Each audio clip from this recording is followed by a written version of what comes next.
Hvornår skrev du den tekst?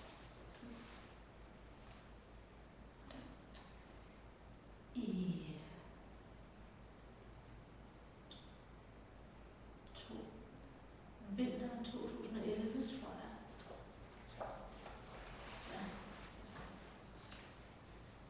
Ja. Eller 2012, jeg kan ikke huske det. Jeg tror bare, jeg læser. Ja. Har I lyden på mig? Har I tjekket, om man kan høre, hvad vi siger? Det er sgu lidt Jeg har skruet ned. Så prøv at skrue op lidt. Ja. Så skal man rigtig meget lyd på. Så.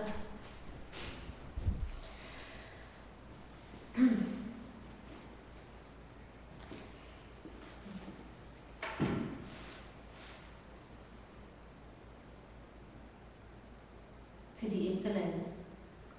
Til de efterladte, overlevende, udlevende, staklerne, der står tilbage i nyfødte braklandskaber. Til dem, der skal rydde op efter festen, den dag bageren holder lukket. Intet blødt brød, kun røg og aske. Jeg skriver til jer, da mine tanker ofte kredser om den uendelige fremtid, siddende her i skrivebordet i en bestående verden, klædt som Cassandra i trøjer, uroligt ventende, replikerende repræsentanten for det sidste menneske. Foran mig står en kop dampende kaffe. Computeren spiller bak, og tastaturet er trådløst, fordi det gør livet lettere. Kan mit liv blive lettere?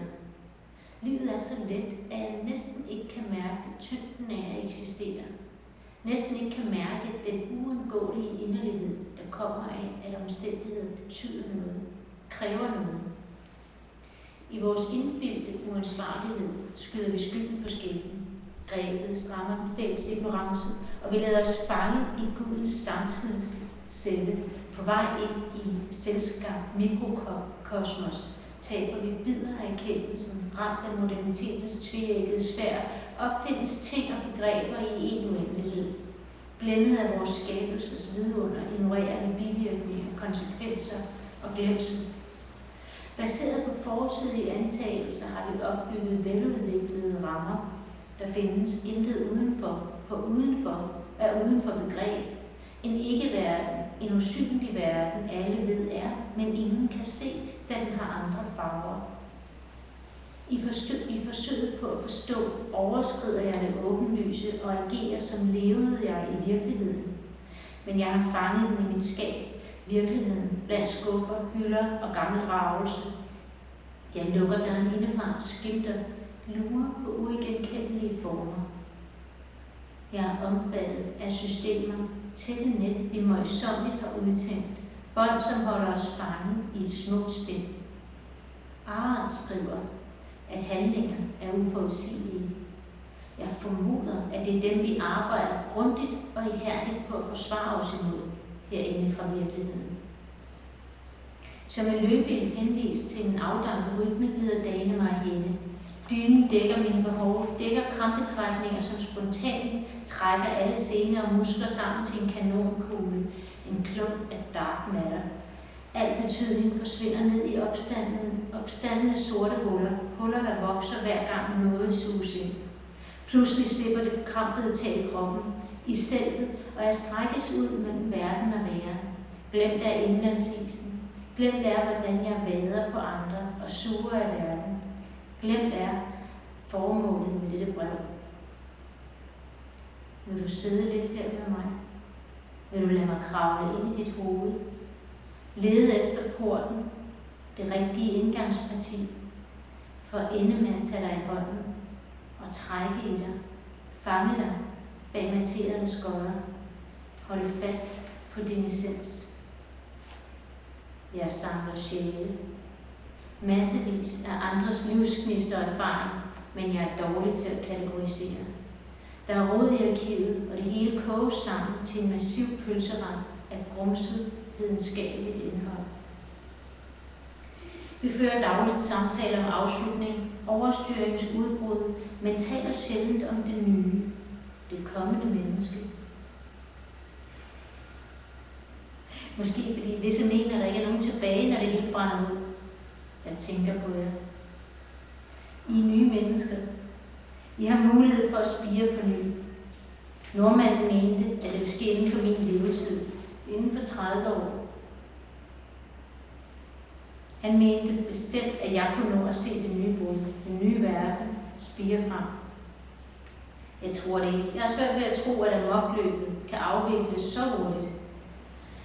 Men vi tænker jo altid på syndflodens fortælling som afslutning på lykkelig vis, fordi 2 mennesker overlever. Jeg ved ikke, om vi vil definere det som en lykkelig afslutning på vores storhedstid, vores skyldne tidsalder. Jeg håber, I mange af flere. Bare ja, ikke splitte verden i kategoriseringer som os. Vi hænger nu på dem. De klistrer systemet fast til vores fysiske hylstre og ikke til at ryste af. Over tid er vi vokset sammen som siamesiske tvillinger, så infiltreret, at det kræver en skarpsindig skalpel og muligvis fatal operation at frigøre sig. Pludselig får kategorierne overtaget. De styrer og skaber orden. Redskaber, som har vendt sig imod os, fanger vores tanker i deres udmålte, afgrænsede arealer. Vi bevæger os i kategoriernes, begrebernes omfattende sum, hopper fra kategori til kategori. Vi stemmer sammen med andre, som står og træder over hinanden over blåfrosne tæer, indtil kategorien udvider sig, degenererer og falder fra hinanden, så vi får våde sokker igen. Det gælder om at være i konstant bevægelse, om løbende at komme op med nye kategorier, ting hvis vi løber tør, og endte med at falde i sprækkernes sum af udefinerbarhed. Så I overlader, når det hele er i opløsning. Prøv at nyde den daglige dukkert i sumpen. Kast jer ud over forståelsen. Dyk dybt i uforudsigeligheden. Måske det giver perspektiv til muldvarpen. Jeg er desværre befængt af tiden, lænket til en knap og selvfølgelig oplevelse. Jeg underholder mig med vampyrer og zombier. Jeg kræver rettigheder i den ballon af kategorier, som holder mig oppe. Derfor er mine ord til jer forsimplede og begrænsede, min indsigt sløret af samtidens rus. Men med sløret muldvarpeblik ser jeg alligevel tydeligt, at verden er slidt og beskidt. Jeg sidder i en rene laner og lugter til fordærv, for lugtesansen er skarpere, end jeg synes om.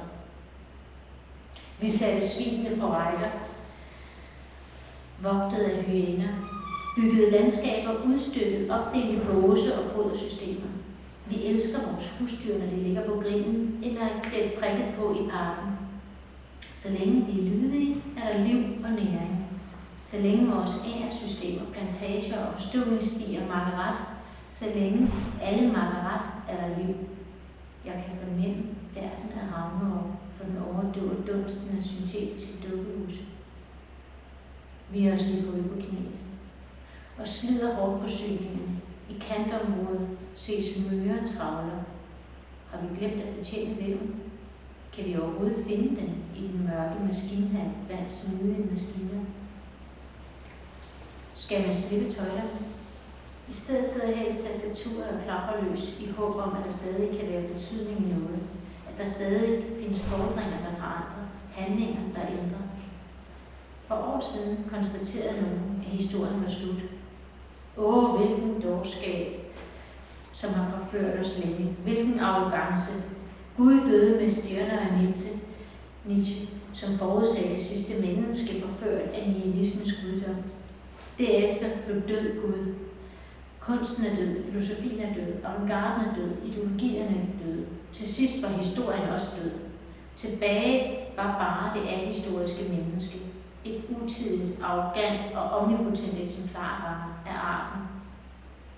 Dermed ikke sagt, at der ikke er andre. Vi er mange, som undervejs har været forført af vores eget storsind. Narcissistisk forelsket i vores frembringelser har vi reddet verden som en hest, der skal tæmmes.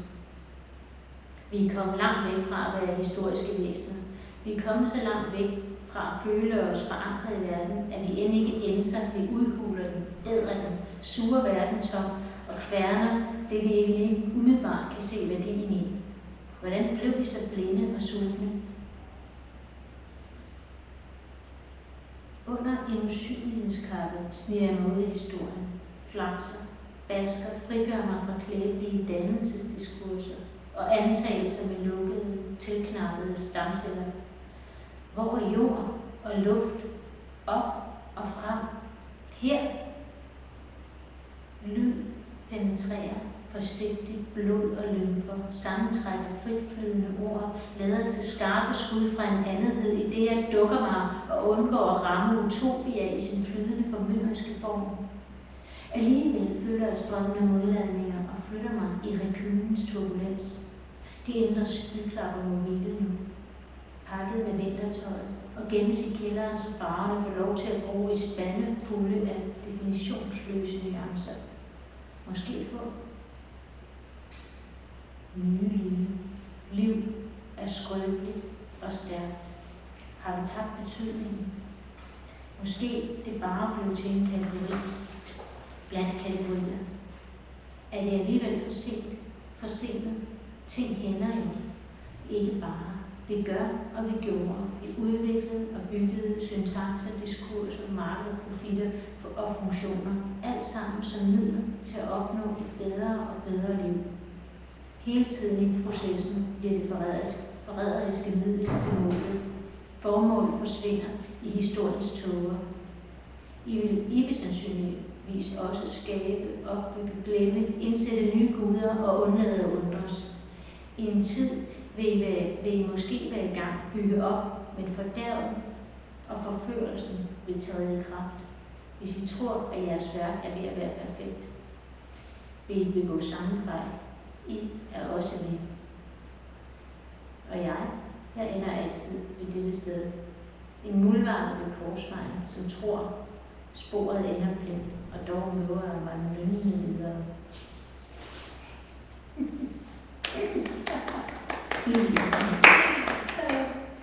Og så sad jeg jo lige og læste højt, og så tænkte jeg, det er jo jer. Jeg har skrevet til det, før jeg kendte det. Men jeg ved, at jeg sendte det til os, at vi kunne læse det inden, som en eller anden form for, clue til at snakke. Ja, der er mange clues. Jeg kom til at tænke på for eksempel, at jeg tror det er sådan cirka halvvejs i den, der siger du noget med sprækkerne. Okay, ja. Så I overlader det, når det hele er i opløsning. Prøv at nyde den daglige dukkert i sumpen. Kast jer ud over forståelsen. Dyk i uforudsigeligheden. Måske det giver perspektiv til muldvarper. Og så kan man altså tænke på, at de her, de snakker om, at de skulle hedde sumpen. Eller nej, man skulle sprækkerne, ikke? Eller sprækker. Ja. Så der var måske lige noget der. Ja, man skal passe på med at falde ned i sprækker. Og man skal kaste sig ud. Ja. Og man skal kaste sig hovedpuls ud. Men jeg tænkte nu, jeg sad og læste op, så tænkte jeg, hvad tror I? Altså, noget af det her sådan er jo, jeg vil sige, nu var Jacob Lillemus og snakker om dystopier og sådan noget, og der er jo noget dystopisk over hele min sådan prædikanten, der vil redde verden-agtigt. Det bliver selvfølgelig også lidt overdrevet, og selvfølgelig også, som siger, overdrevet for at tydeliggøre nogle tanker. Men et eller andet sted, så kan jeg jo ikke lade være med at synes, at det ser ud som om, at verden her kører lidt af sporet. Og I vokser op med det. Altså, når jeg er jo gammel. Jeg kan huske sidste gang, det så sådan ud. Det var i 80'erne, hvor der var ingen, der troede, at verden ville overleve 80'erne. Altså, fordi alle troede, at det ville komme en atomkrig. Sådan var det bare. Okay. Altså, men I voksede op, og der var jeg helt ung, og der var sådan virkelig sådan, at det hele kan jo være lige meget. Men når jeg sidder her og har været rundt i nogle gange og selv sådan der, er jeg så helt væltet? Eller ser I det også sådan? Eller, og hvad er det ved det, der virker forkert? Eller? Ja. Jamen altså, alt er forkert, og intet er forkert et eller andet sted. Eller sådan, det for at være sådan helt relativistisk. Men i forhold til det, vi har snakket om med for eksempel Nietzsche, der snakker han jo meget om, at det sidste menneske er mennesket, som er faldet ned i maligheden, tror jeg, han siger. Altså, at det sidste menneske er bange for de store følelser, bange for smerten, og også bange for andre lidenskaber. Og i stedet så søger det sidste menneske kun det, der er mageligt, og det, som der er på en eller anden måde begivenhedsløst. Og lige præcis det kan jeg virkelig genkende. Det synes jeg er... Jeg synes, at der er en konstant kamp for os, som lever et fysisk meget mageligt liv. Altså, at det ikke er faldet totalt ned i mageligheden. Altså, når jeg tænker på det magelige, så tænker jeg på Biedermeier-tilværelsen. Biedermeier, det var da fantastisk. Ja, men det er... Ja, altså... Biedermeier, det er sådan slutningen af 1800, ikke? Ja, altså... Klunketid. Ja, og det er lidt sådan et... det har måske nok været lidt et skældsord, tror jeg, for at skælde ud på du ved, den magelige middelklasse, den magelige borgerlighed, som gerne vil have fred og ro, vil ikke overraskes, vil helst ikke se for mange store forandringer, vil gerne have, at alting bare er, som det er. Det er en verden, der er ja. Og i 2000 ja. rammer verden hårdt. Ja. Ja, og man sagde også, at det var, at det måske Biedermeier var en form for reaktion netop imod den her gryende modernisme med alle de teknologiske landvindinger, alle de sociale omvæltninger, som vi ser i slutningen af 1800-tallet.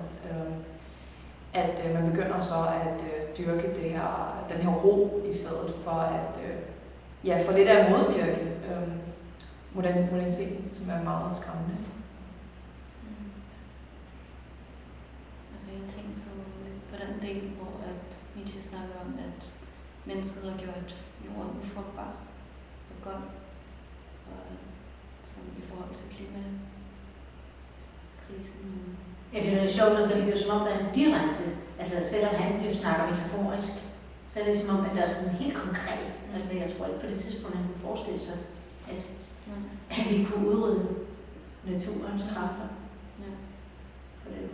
Men for os bliver det jo sådan helt konkret. Ja, så der er atomkrig, lidt vores klimakrise i dag. Ja. Ja.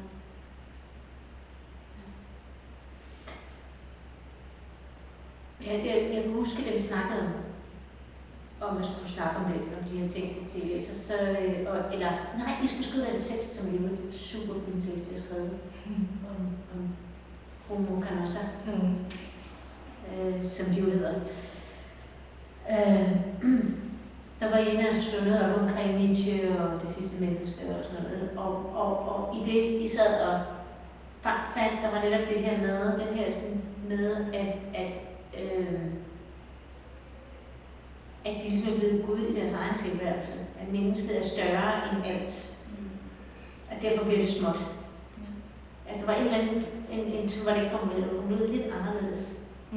Men der var et eller andet, altså det er derfor, at det er blevet, altså mennesket har glemt, Nietzsche siger jo, mennesket har glemt at foragte sig selv. Og derfor er det blevet foragteligste af alt. Og ikke at foragte sig selv, det er jo en eller anden Nietzsches måde at formulere, så vidt forstået for mig i hvert fald, at man er større end alt andet.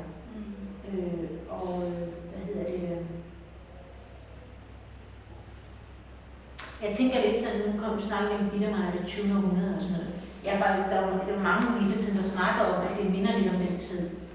inden moderniteten rammer, og den uro, der var.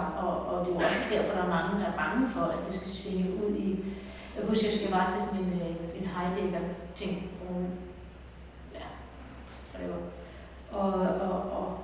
og ham her sådan, der underviste, han fortalte så, at på det tidspunkt, altså han lavede sådan en kort opridsning af den tid, for ligesom at kunne sætte sig i, hvorfor Heidegger bliver nazist.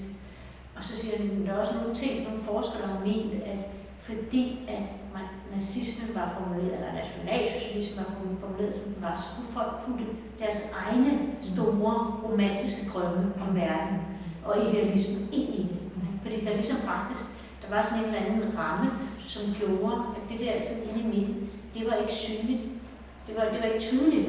Så derfor var der mange af de store på det tidspunkt, som netop manglede en følelse. Måske i den der sådan, overgangsfase til moderniteten manglede en følelse af det vigtige. Altså Heidegger boede ude på landet og havde meget sådan med naturen og væren. Altså han var jo meget på den måde på, at man var forbundet til verden. Og så tænker jeg tænker jo, det er meget sjovt at snakke om hele det her med patos og det videnskabelige. Men det er jo også noget af det mest farlige. Altså, men jeg tror faktisk, jeg går og tænker over det der med, hvordan, altså fordi, hvis der er noget, jeg er bange for, så er det ekstremisme. På den måde, jeg har altid hadet at være med i grupper og gruppesammenhænge, fordi at man bliver så nemt forført, og man mister sig selv meget nemt i en stemning af altså fællesskab kan både gøre noget virkelig stærkt, men det kan også gøre noget virkelig farligt.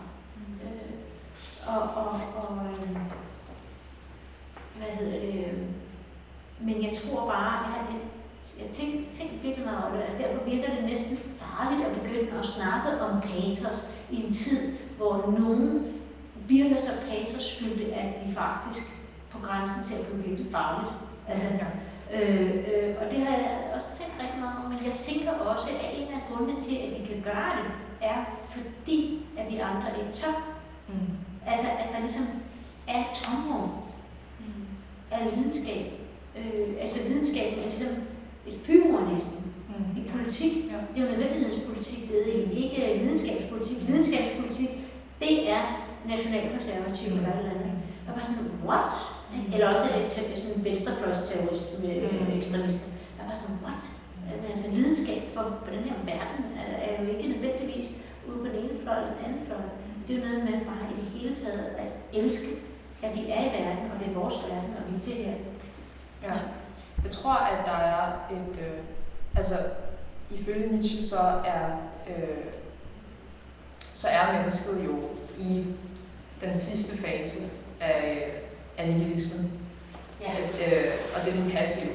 Det er den passive nihilisme, kalder jeg. Ja. Det er den nihilisme, der indtræder efter budstå. Det er nihilisme, der indtræder efter budstå, ja. Og problemet, eller det der er så forfærdeligt ved det, er, at vi har ikke længere mulighed for at se Guds vilje som hyrden. Eller Gud er der ikke længere som vores hyrde. Gud er ikke længere den øverste sandhed. Vi har ikke længere nogen definition af hvad der er absolut sandt eller absolut godt. Så det mangler mennesket. Og i stedet så skaber vi netop, som du snakker om, de har en masse kategorier, en masse begreber, store fortællinger. Det kan være ideologiske fortællinger. Det kan være New Age, eller det kan være et eller andet, ikke? Fordi at vi gerne vil på en eller anden måde udfylde det her tomrum. Men, og han snakker om, at problemet i det er, at vi ikke kigger på os selv, fordi det er der, vi skal finde. Altså han siger, at det sande, det er ikke udenom os selv, det er ikke noget udadtil, det er ikke Gud, det er heller ikke nogle begreber, vi har skabt, det er heller ikke andre religioner eller noget som helst. Der er ikke noget, der kan udfylde det tomrum. Det er kun, og det er det, som er overmennesket. Så, ikke? Det er det, der som bliver til overmennesket. Det er, hvis mennesket kan overskride sig selv og ligesom indsætte sig selv der, hvor han har indsat Gud, faktisk. Ja, altså, hvad hedder det? Ja, altså overmennesket, der er altså svaret på, fordi alle de andre, altså nihilismen bliver jo også en gud, så bliver det bare en anden gud. Eller humanismen, som han jo også langer ud efter.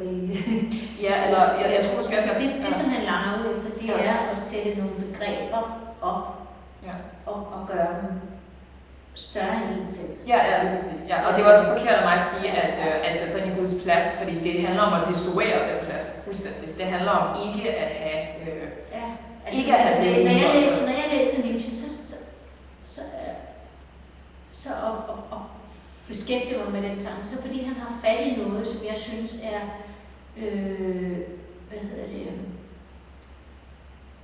vigtigt, og som jeg sådan føler lidt er en mangelvare.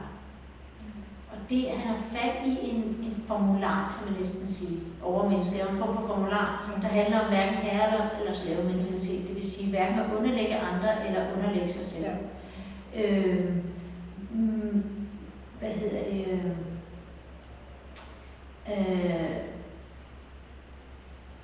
Og det han så kommer med bud på i stedet for, det som jeg forstår Nietzsche som den store budbringer hele tiden. Det er det her med, at og det er det, der er sådan en stor mangelvare i mit perspektiv. Det er det her med at prøve at forstå, hvis jeg nu sidder og siger det her, så siger jeg måske nogle ord, men hvad er det, jeg mener, når jeg siger det? Så det ikke er, om jeg bruger ordet humanisme, så er der en fast definition. Hvordan mener jeg ordet humanisme? Eller for at tage det mest, altså det typiske eksempel, det er sådan noget som, når Lars von Trier sidder og siger nazist, bare han siger ordet, eller Hitler, eller hvad han sagde, så prøver folk ikke at forstå, hvad han mener, men hører ordet, det der, det er lige med det der. Og den tilgang til verden, at vi har nogle faste definitioner, og nogle faste guddomme, og nogle det der betyder det der, i stedet for at prøve at forstå, at der ligesom, at det som jeg tænker, når jeg tænker i forhold til Nietzsche, at det er, at vi prøver, i stedet for at gøre alt muligt til Gud hele tiden, til desperat, gør vi alt muligt til Gud hele tiden. Så er det demokratiet, der er rigtigt. Men demokratiet holder op med at eksistere som en essens i det, vi gør det til det rigtige. Altså, og det er lidt den der sådan med det betydning inde bag. Det er det, demokratiet kan, eller gør, eller skal, der er det. Og det er faktisk sådan, som jeg læser den der, sådan, at overmenneske, det kan jo være mange ting, men det er også en måde at gå og tænke selv over, hvordan man kan være i verden på, for at få det liv, man gerne vil have, uafhængig af, hvilke omstændigheder man er i.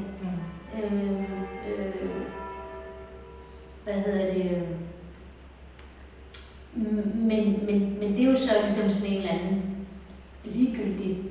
Det andet her, det er der, hvor jeg siger, det er sådan diagnostikken på et problem her i samtiden. Det er, at vi er blevet så fordummet, fordi at ting er blevet fikseret i begreber.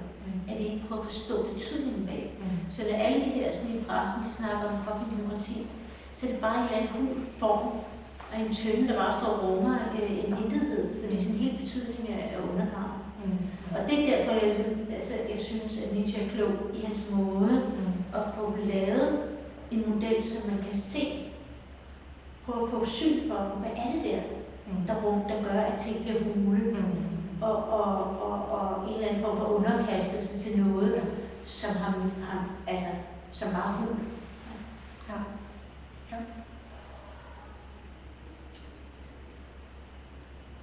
Ja, jeg har, 2 store stjerner. Jeg har tidligere lavet en masse udstillinger om Hannah Arendt, eller der også Hannah Arendt. Eller ikke jeg lavede udstillinger om Hannah Arendt, men jeg har været meget inspireret af Hannah Arendt, som er inspireret af Nietzsche her. Og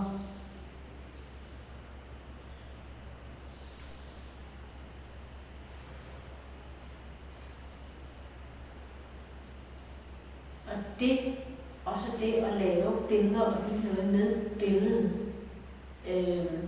som impact, eller sådan, alt det kommer til at virke meget konservativ på en måde, og bagudskuende, og måske reaktionært eller sådan.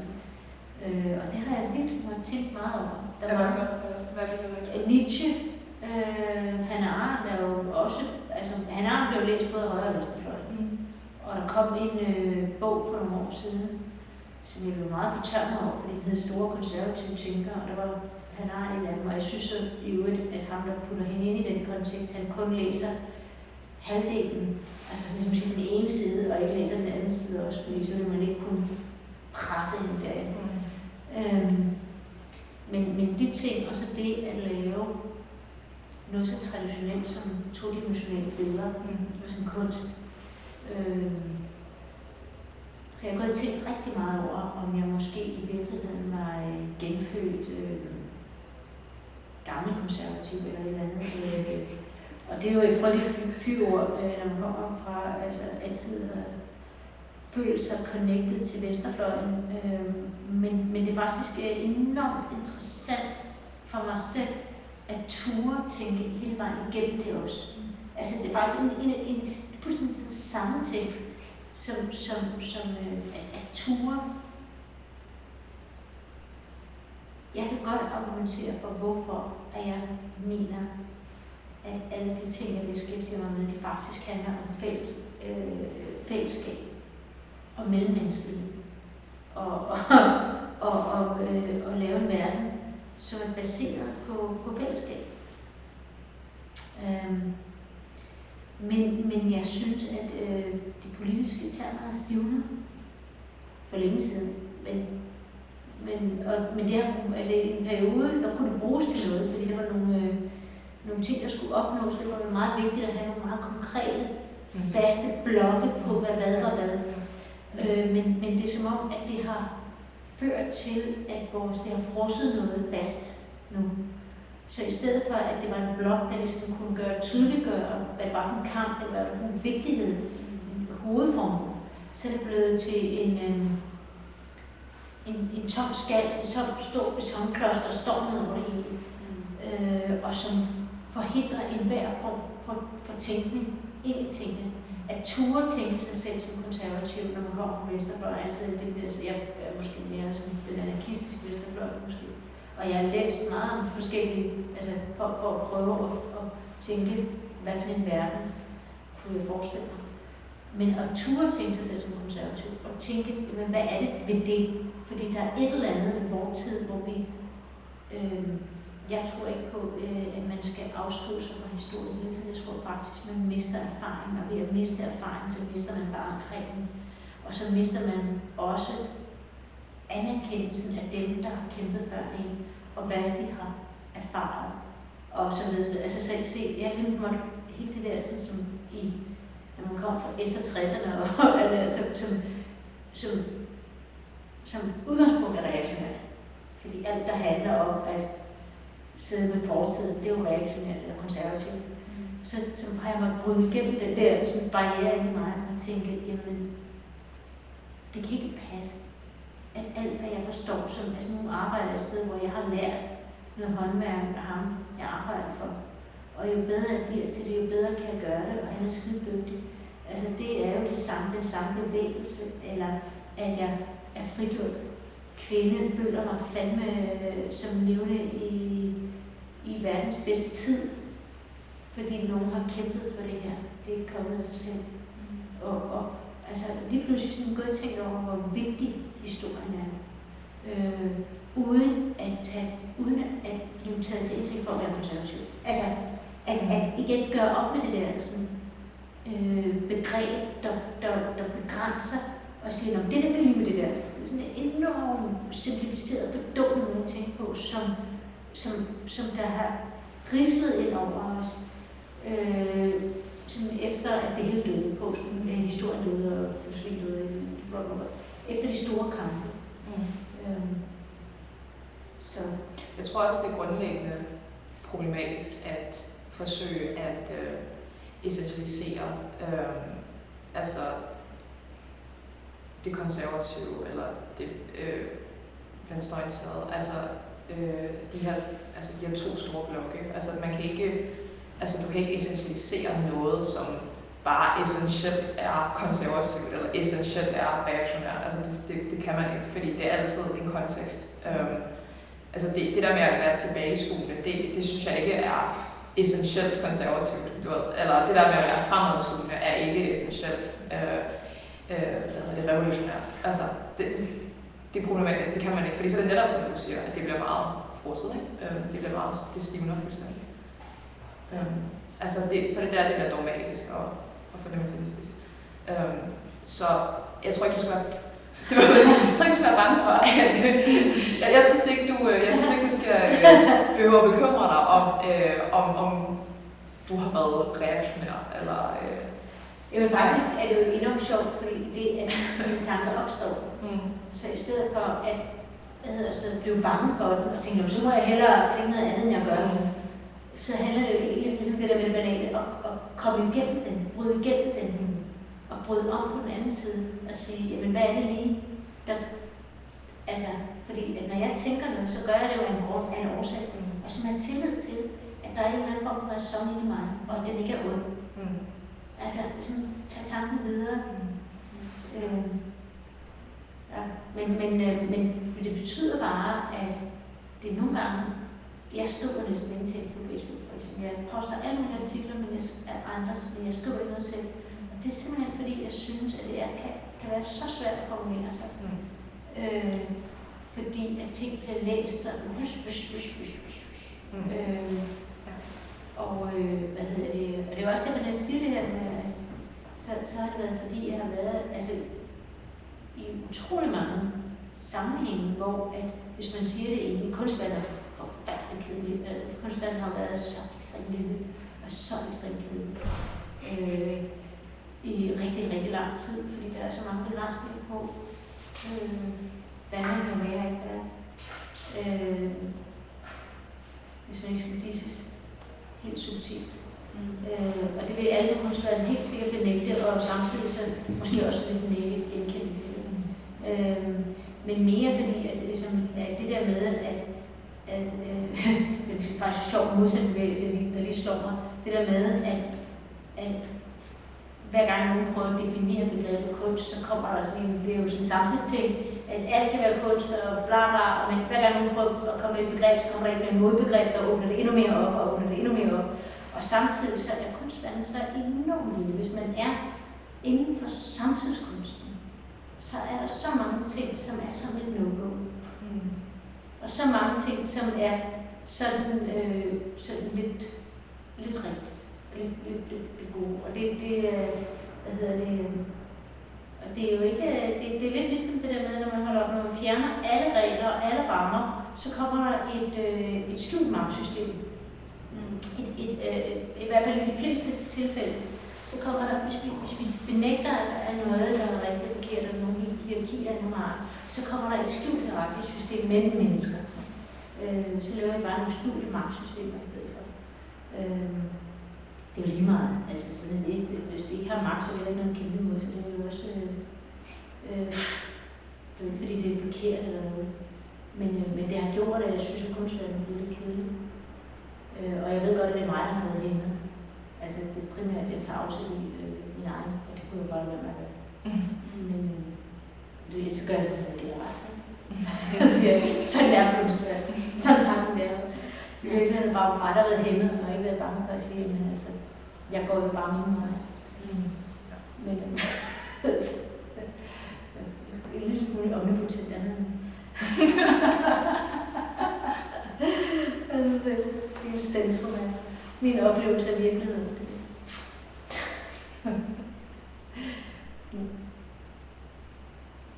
Men det er bare, jeg elsker at gå og tænke de der ting sådan hele vejen igennem. Nu er det mig, der snakker mest. Det er lidt ærgerligt.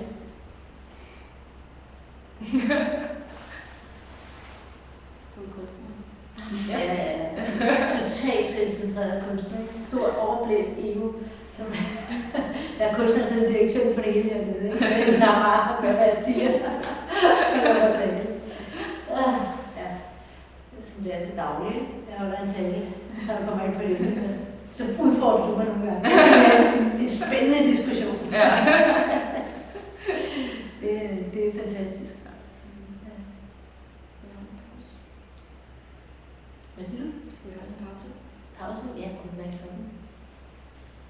godt tale lidt mere. Vi tager en pause.